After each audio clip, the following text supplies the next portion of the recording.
it's been a great privilege to work with you over these last couple of days. You put in so much effort to get this whole thing running, and actually I didn't have to do anything. You just took care of almost everything, and it's been so nice. So thank you so much for that. I think everybody here, all the students who and all the fellows over the next couple of weeks who gets to see it will really appreciate that. So I think we owe you a big thanks. So I want to start off by telling people a little bit about you, because I've gotten to know you as we worked last Sunday for 7 hours. And one thing I can say is you're definitely a hard worker. As I said, you make it really easy to be an art coordinator. So if anybody else wants to come up and do some paintings over the next couple of years and present them, just come on over and do the same as she did, because it makes my life very easy. I have to say you have a lot of guts. It takes a lot of courage to show something that's as personal and that kind of really shows different aspects of you, I think. And it takes a lot of courage not only to show it to random people, but to show it to people who know you, who's known you for the last couple of years at your own college, right? Because you're a homegrown artist, which I really like. I think we should have more people of you like you in this college. And then finally I want to say I think you're an excellent example of an Oxford scholar, in the sense that you combine your studies with the more artistic side of yourself. And I hope when you have a look at these images, you might be able to see some of that come out. I know there's definitely a lot of thought behind a lot of the imagery that kind of ties back to the work you do as a student here in archaeology. And about the works, I would encourage all of you guys to really study them from abroad.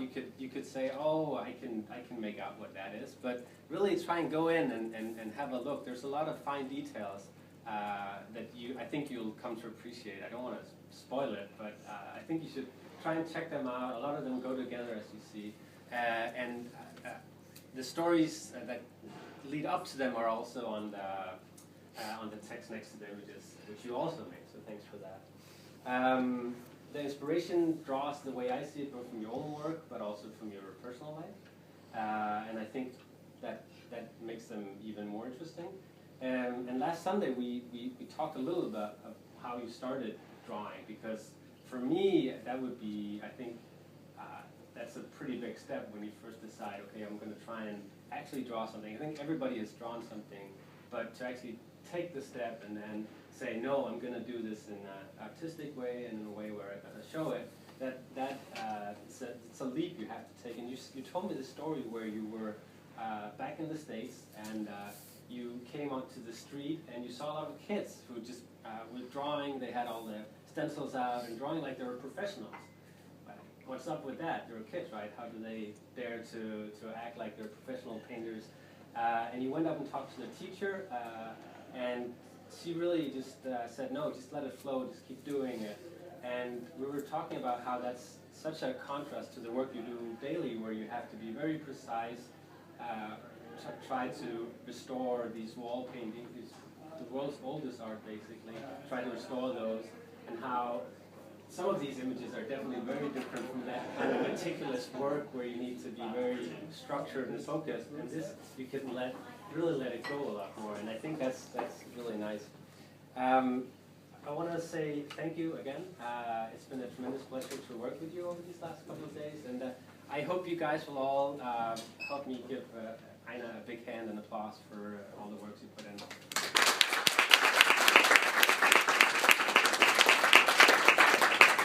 I should say that you can actually own some of these pieces as well, both in the form of postcards or prints, and I guess some of them are also for sale if people want to buy them, but you need to talk to Aina about that. And with that, I'd like to give you the word. Okay. Hi everybody, thanks for turning out. I hope the art goes with the cheese pretty well. And thanks, Mike. It's been fun to put this together, and thank you for being really, really enthusiastic about my artwork. Since you saw, initial images, and then we've had fun kind of putting the show together. I think it was the kind of unifying theme of what we're looking at is, you know, what we're all here to do at Oxford is something very creative, you know, even in our thesis, even though there's a structure to it and there's a procedure to it. There's also some element of, you know, our personal life, our inner life. There's some influence of where we've come from as to what we're studying, and it takes, you know, it takes a lot of patience and effort to continue to, you know, to write and put things, you know, continue to make our thesis. And for me, that creative output is, you know, is a lot of what I study. And I've had the privilege throughout most of my work to be able to focus on some of the most amazing paintings in the world. At the moment in my thesis, I'm working on some 9,000-year-old wall paintings from Turkey. Taha, Kenes, and some of the most beautiful images. And you know, it's a pleasure and a privilege, and for me, really, you know, a passion to be able to not only study these things on a really intellectual level, because I get to go to the excavation and see them in person, and you know, take samples from them and bring them back to the lab and look at that under the microscope, and you know, think about the minerals and you know, the minerals that they were using to paint and where they would have had to travel to get them, and you know, this entire story of, you know, them traveling hundreds of miles to get these beautiful bright pigments and bringing them back to their houses and then grinding them up and making images in their houses.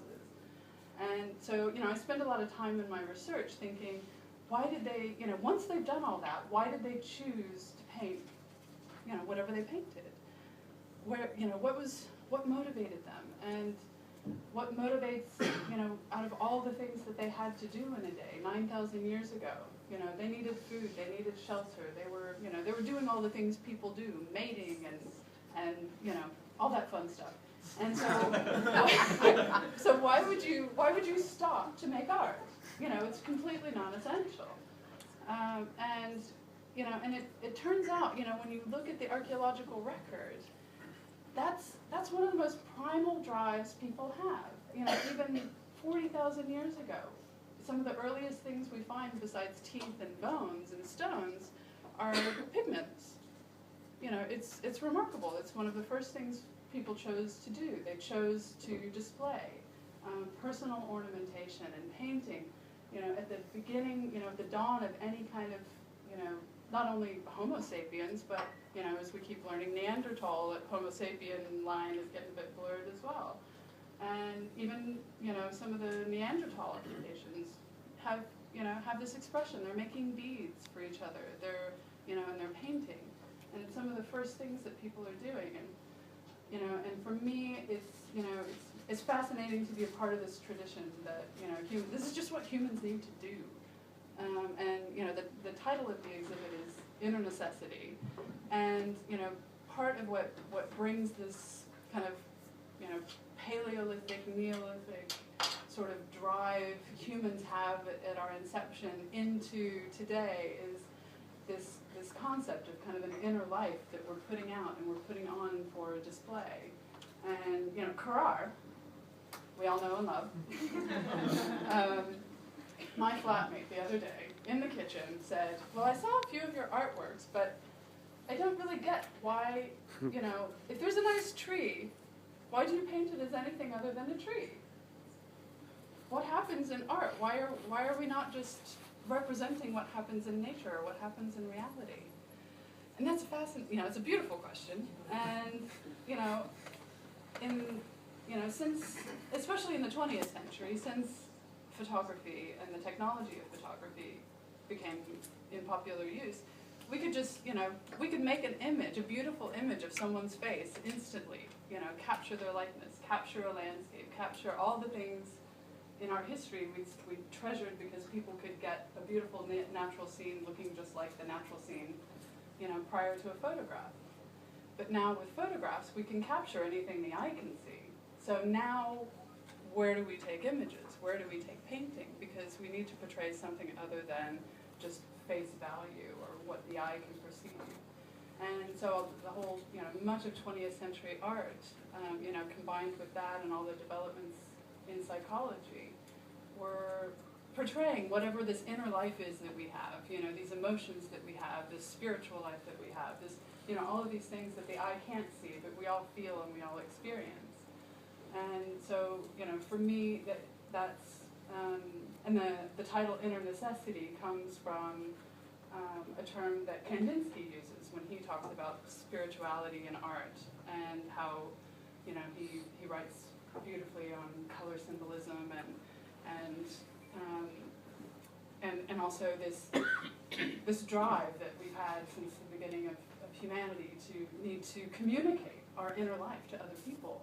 And and so as I was studying this, my prehistoric art, I'm thinking, if I want to know why these people are making these choices, then I need to experience some of that. What is that drive? And so for me, it was an exercise not only in creativity, but also in kind of connecting with my work in a different facet to see how, if I have something that's uniquely mine and something within me that that I can't take a picture of, but no one else can see, and I need to communicate it and get it out. What is that?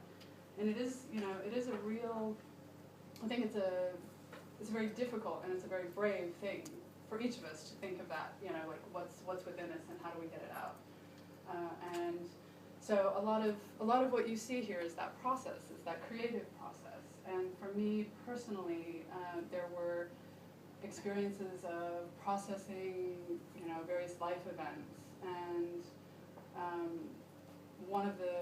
a couple of the major personal events for me that influenced my work would be things like grieving and loss, and what one goes through in those processes, and that initial sort of raw emotion that we get when we've lost something, a person that we love, or a situation, or I think at Oxford we can all identify with the loss of being kind of homesick. We've come here from our homes and from a different situation, and we're in a completely new setting, and it's even that to me is a bit of a grieving experience where it's very it's a startling removal of something familiar and something that we love into something new.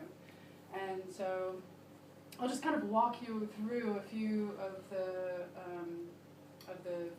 themes and around the room, so that when you have a look, you'll get a sense of what I'm talking about. So this series here that we've hung on a single piece of wire. Well done, Mike.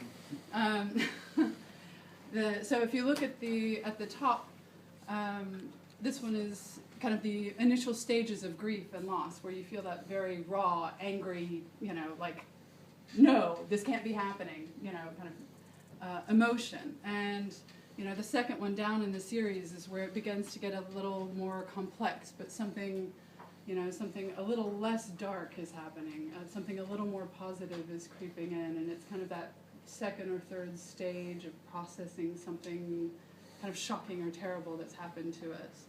And then down below is that mood of something that settles in, of we're going to be okay, life's going to go on, we'll get through this.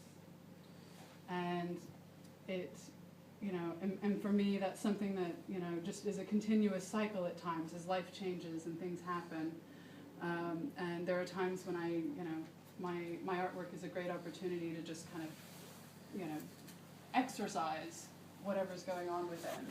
And this series along here is more the creative process. So we see in this one, which is the title of which is Birth. So it's kind of that beginning inception part of the creative process. So it's kind of the start of the PhD, when we're all full of potential and a bit of a protective atmosphere. And then, and then we get that kind of kinetic energy where we start moving, and and everything. There's a lot of movement, and so this is that second stage in a creative process where there's just a lot of energy going on. And when you come out the other side and it's done and the sort of the heavens open, you get this, joy, spring into action sort of feeling.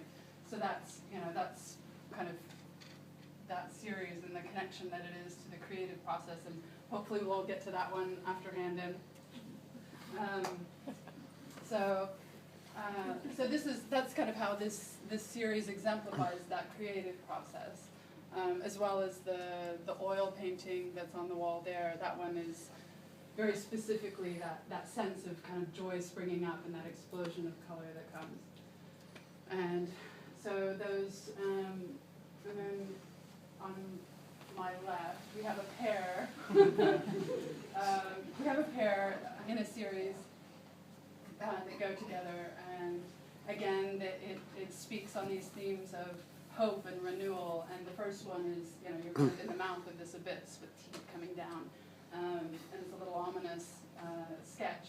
And then, but in the middle of it, you have this beautiful green tree that's springing up, bringing some life into it. And the second in the series is where that's magnified. The tree is all you see, and it's that stage where it fills up our field of view, this beauty that was once kind of this tiny speck in the middle of, in the middle of hell, essentially. And I think we've all been there in postgraduate work in the middle of winter in Oxford, haven't we? Bit of an abyss sometimes. And then this last one, who is kind of, again, that creative process of giving birth. It's, it asks the age-old question, is it the chicken or the egg? And it's also the chicken or the egg at Linacre. So the chicken is kind of giving us her thesis. But I'll leave it to you guys to decide if it's chicken or egg. So anyway, thanks you guys for coming. Enjoy the